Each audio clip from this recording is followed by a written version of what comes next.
আহারে জামাত, কি খেলা দেখাইলি রে জামাত! আহারে জামাত রে, খেলা যে চলছে কোন লেভেলের! সম্পূর্ণ ভিডিওটি আগে দেখেন, তারপরে আপনারা নিজের মন্তব্য নিজেরাই করবেন। আমি কিছু বলবো না, মানে ভিডিওটা দেখে সৈয়দপুর বিমানবন্দর থেকে বিপুল পরিমাণ টাকা সহ ঠাকুরগাঁও জেলা জামায়াতের আমির বেলাল উদ্দিনকে আটক করেছে আইন শৃঙ্খলা রক্ষাকারী বাহিনী। বিষয়টি নিশ্চিত করেছেন নীলফামারীর পুলিশ সুপার জাহিদুল ইসলাম।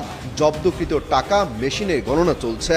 জিজ্ঞাসাবাদে তিনি জানান, তার বাড়ি ঠাকুরগাঁও সদর এলাকায়।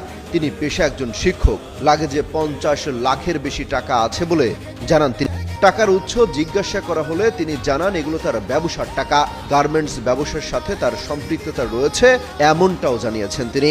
জাহিদুল ইসলাম যুগান্তরকে টেলিফোনে বলেন, জেলা আমির বিমানবন্দরে পুলিশ হেফাজতে রয়েছে। প্রাথমিক জিজ্ঞাসাবাদে তিনি জানিয়েছেন, আনুমানিক 50 লাখ টাকা তার কাছে রয়েছে। তার বিরুদ্ধে আইনানুগ ব্যবস্থা নেওয়া হবে। এই টাকা তিনি কোথা থেকে এনেছেন বা কোথায় ব্যবহার করবেন তা এখনো জানা যায়নি। কাল 12 ফেব্রুয়ারি ত্রয়োদশ জাতীয় সংসদ নির্বাচনের ভোট গ্রহণ। এই ভোটের আগের দিন বিপুল পরিমাণ টাকা সহ জেলা জামায়াতের শীর্ষ নেতার আটকে জনমনে বিরূপ প্রতিক্রিয়া সৃষ্টি হয়েছে।